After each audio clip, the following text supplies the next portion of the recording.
말도 많고 탈도 많던 선거가 끝났습니다. 선거 이후 부동산 떨어질까요? 오를까요? 이 영상을 시청하시면 해답이 보일 겁니다. 구독, 좋아요 눌러주세요. 어디? 자, 부동산 DJ 한정훈입니다. 자, 선거가 이제 막 끝났습니다. 총선이 끝나서 지금 부동산 시장에 대해서 상당히 궁금한 것들이 많으실 거예요. 과연 지금 시장이 이제 또 주저앉을 것인가? 아니면 살아나는 것일까? 이렇게 참 궁금해하는 분들 많은데요. 제가 오늘 그 궁금증을 몽땅 한 번에 해결해 드리도록 하겠습니다. 자, 총선 이후 부동산 시장 이렇게 된다. 이런 주제로 시작합니다. 자, 먼저 세미나 공지할게요. 4월 24일 수요일 오후 2시부터 5시까지. 주제가 이번엔 특집 세미나로 진행을 합니다. 용산 특집 세미나입니다. 자, 용산의 마지막 숨겨진 역세권 개발지를 공개합니다. 여러분, 용산 너무도 유명한 곳입니다. 많은 분들이 들어가고 싶고 들어가려고 하다 못 들어가고 이미 가격이 많이 올랐으니까요. 자, 그런데 지금 용산을 보면은 지금 들어가고 싶어도 잘 들어갈 수가 없는 것입니다. 왜냐하면은 모든 용산의 대부분의 지역들이 다 개발 지역으로 모아타운이든 신속통합계획이든 역세권 개발이든 모든 개발 지역으로 다 선정이 됐잖아요. 그 선정이 돼서 들어가려고 하니까 투자금이 너무 많이 들어가는 거예요. 자, 그런데 이번 기회에 용산에 숨겨진 역세권 개발지를 여러분들에게 공개를 해드립니다. 오시게 되면은 아마 이런 곳이 투자처가 있었구나라고 새삼 감탄을 하시는 그런 시간이 되실 걸로 보여집니다. 자, 선착순 10명 예약 전화로 문의 받습니다. 그리고 오시는 분들에 한해서 1:1 개별 상담 진행합니다. 상당히 중요한 시간이니까요. 많은 분들 오셔서 정말 후회 없는 그런 선택을 하실 수 있는 그런 기회를 꼭 잡으시기 바랍니다. 자, 오늘 첫 번째, 지금 야당이 승리를 해가지고요, 집값이 하락할 것이다 라는 그런 썰이 지금 막 돌고 있습니다. 집값 이제부터 떨어진다. 왜요? 이게 일반적인 시각이에요. 왜에 대한 답이 일반적인 시각인데, 자, 집권 여당이 지금 현재 여당이 승리를 했을 때는 규제 완화가 가속화될 것이다. 가속화. 그리고 그래서 집값이 올라갈 거다. 자, 여러분들 이렇게 생각하셨습니까? 네, 대부분 많이 이렇게 생각을 하고요. 야당이 승리를 했을 때 야당이 규제가 강화가 될 거다. 규제가 지금보다 규제가 훨씬 강화가 돼서 집값 하락적으로 갈 것이다.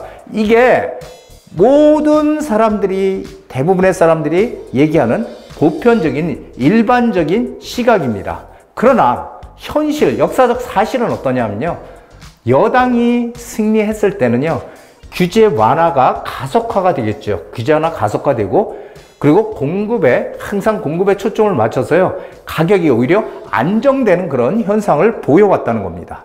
그런데 야당이 집권을 하거나 야당이 승리했을 때는요, 규제가 강화가 돼요. 막 규제가 계속 강화가 됩니다. 집을 못 사게끔 다주택자들 규제하고 양도세, 종부세 막 중과하고 이런 것들이 계속 나오게 되죠. 규제 강화 대책들이. 자, 이러다 보니까 집값이 오히려 그 역방향으로 집값이 상승했다라는 게 이게 역사적 사실입니다. 참 아이러니하죠. 우리가 생각했던 거랑은 상당히 많이 다른 그런 상황들을 보여주고 있습니다. 자, 정권별 아파트 가격 추이. 자, 이걸 보면요. 자, 노태우 대통령부터 김영삼, 이게 보수 정권이 정권을 잡았을 때죠. 이럴 때 뭐예요? 대규모 공급 증가 정책들, 수도권 200만 호 건설해서 공급을 많이 늘려가려는 그런 정책들을 피다 보니까 집값이 그냥 보합 상태로 가고 있죠. 그러다가 김영삼 대통령 때도 마찬가지고요. IMF가 터지면서 김대중 대통령 때는 집값이 이렇게 올랐습니다. 공급 억제, 각종 규제 일단 하면서 나중에 풀었죠. 나중에 풀었긴 풀었는데, 이때는 IMF라는 특수한 그런 사태가 있었지만 어쨌든 이 민주당 정권이 정권을 잡았을 때는 항상 똑같아요. 공급 억제, 그리고 규제. 그리고 노무현 대통령이 들어왔을 때 이때도 어떻게 돼요? 공급업체 각종 규제 정책을 펼 때 이때도 가격이 올라왔습니다. 그렇죠? 자, MB 정부 때 여기도 공급 증가, 뭐 뉴타운 사업, 그린벨트 해제 뭐 이런 것들 대규모 공급 정책 이런 것들이 나왔어요. 이 박근혜 정부 때도 같이 이어받아서 대책이 나왔는데 이때는 부동산 가격이 그냥 꾸물꾸물하죠.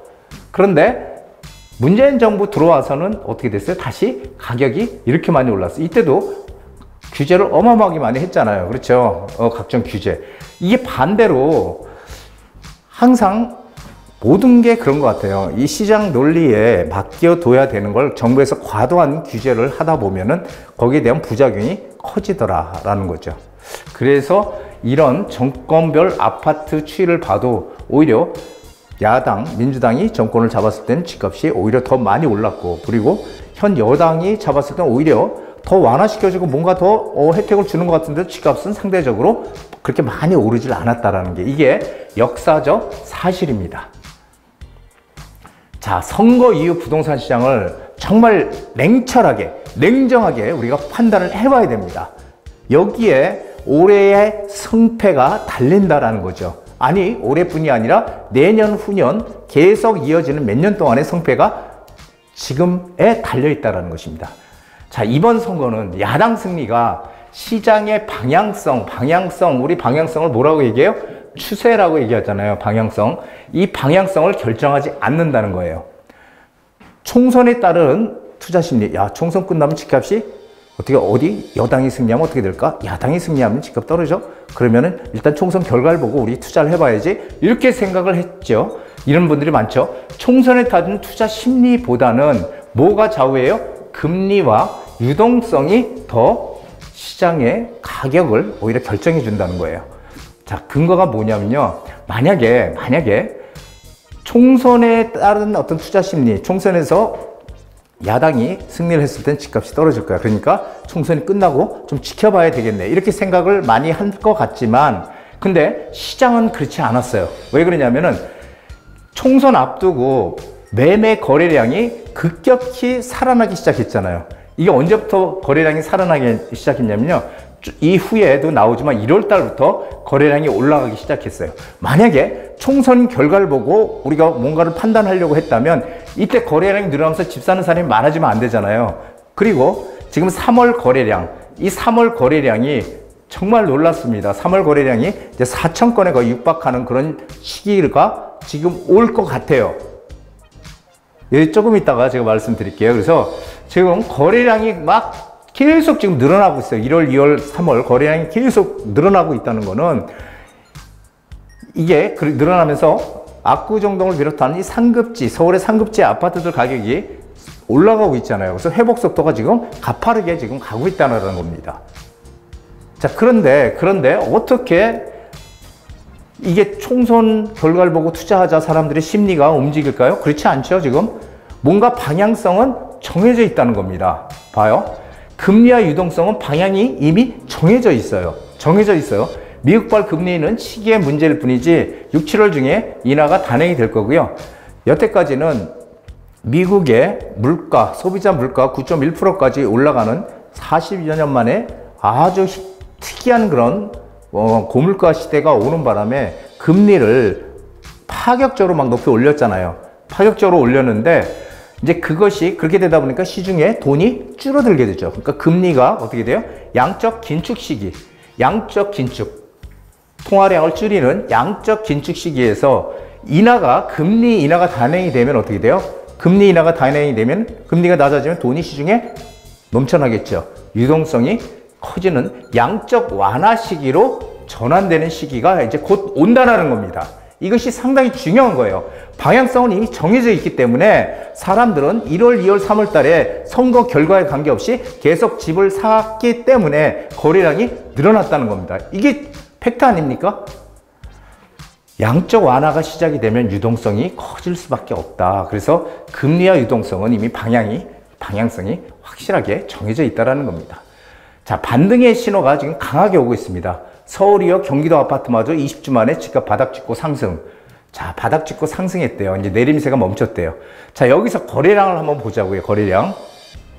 자, 2022년 지지난해 거래량이 12월 달, 2022년 12월입니다. 12월 달에 835건이 됐던 게 2023년 1월 달이 되니까 1000건이 넘어갔어요. 1413건이네요.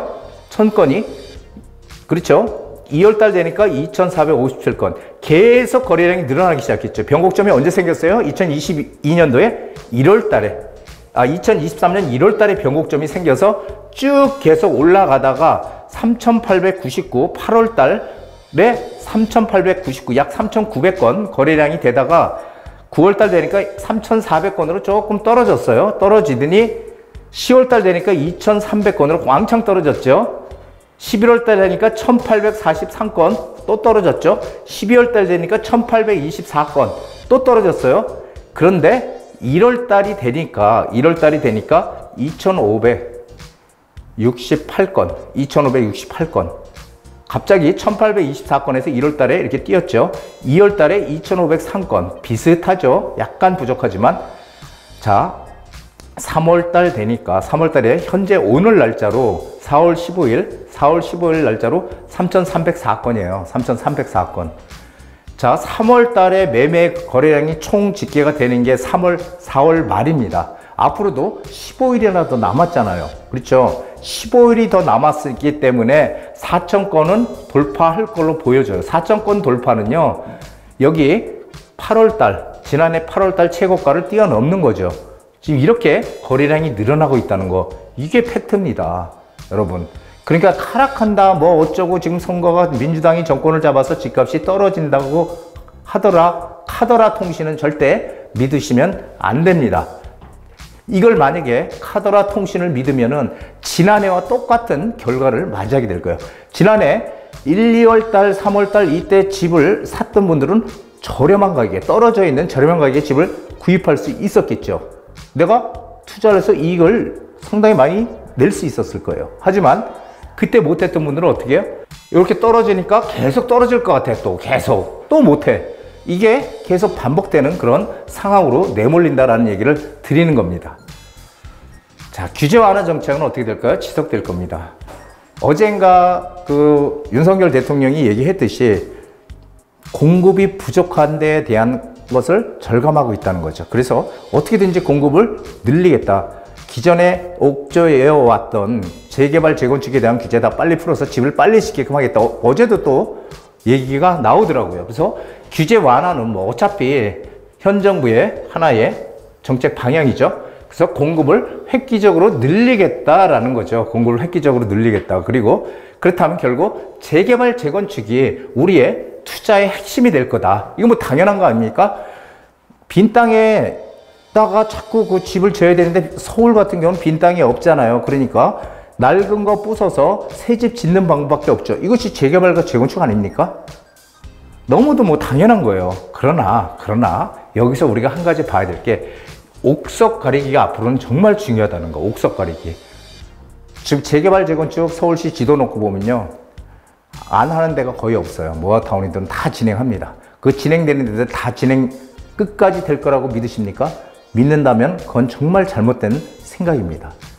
되는 곳만 되고 안 되는 곳은 안 될 거예요.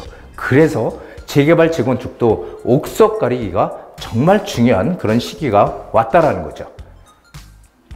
자, 2024년 제가 뭐라고 처음에 1월 달에 얘기했습니까? 올해 부동산은 상저하고의 시장이 될 거다라는 얘기를 드렸었죠. 상반기는 서서히 거래량이 늘어나면서 거래량을 끌어올려가는 그런 시기가 된다면, 하반기는요, 금리 인하와 유동성, 그리고 지금 이게 올해의 키포인트라고 했죠. 전세값 급등으로 인한 전세 대란이 오히려 올 하반기부터 우려될 가능성이 크다. 그리고 전세값이 계속 오르다 보면은 일정 시점이 되면 매매가를 끌어올려주는 시장이 될 거다. 그래서 올 하반기는 매매가가 본격적으로 올라가는 그런 시기로 돌입한다. 이거는 95%입니다. 왜 100%가 아니냐? 항상 저는 100%도 100%라고 얘기를 안 해요. 제가 95%라는 거는 정말 확신을 가지고 있기 때문에 거의 100%나 다름없는 수치를 말씀드린 겁니다. 자, 수요 공급이 가격을 결정하는데요. 지금 공급 물량이 가장 부족한 데가 어디입니까? 서울이잖아요. 자, 수요와 공급은 가격을 결정한다. 수요가 공급보다 많다면 가격은 어떻게 돼요? 올라가죠. 사람들이 거기 들어가는데, 뭐 때문에, 이유가 뭔지 모르지만 거기 막 들어오는데, 이사 오는데. 근데 공급이 수요보다 많으면 어떻게 돼요? 남아돌잖아요. 그러면 가격이 올라갈 리가 없죠. 떨어지면 떨어졌지. 이게 수요 공급은 부동산의 가장 철칙이다라고 보여져요. 그래서 서울 같은 경우 이게 이제 아실에서 나온 건데, 아실에 보면 다 나옵니다. 아파트 실거래가 사이트죠. 아실. 요 선이 적정 수요예요. 매년 서울에 공급돼야 될 물량. 적정 수요가 아실에서 46,923가구라고 해요. 매년 공급돼야 될, 입주해야 될 물량이죠. 자, 그러면은 여기 보시면은 올해 2024년 16,202, 어떤 데는 14,000 몇백 가구라고 나오는 데도 있어요. 대충 14,000, 16,000, 2025년 29,000, 2026년 1,360, 2027년 2,092 가구. 자, 46,900가구 정도가 필요한데 지금 너무너무 밑돌고 있죠. 이러다 보니까 서울의 집값이 안 오를 수가 없어요. 그런데 더군다나 지금 인허가 물량 완전히 줄었죠. 인허가 물량 지금 완전히 줄어 있고, 건축 허가권도 줄고, 공급 물량은 더 줄고, 이렇게 지금 악순환이 되고 있는 현상이에요. 그럼 집값이 안 오를 수 없잖아요. 그래서 정부에서 선제적으로 어떻게든지 공급을 늘려서 차후에 몇 년 후에, 2, 3년 후에 공급 부족으로 인한 이 가격 폭등을 어떻게든지 막겠다고 지금 공급 물량을 늘리기 위해서 필사적으로 정부에서 지금 힘을 쏟고 있는 것입니다.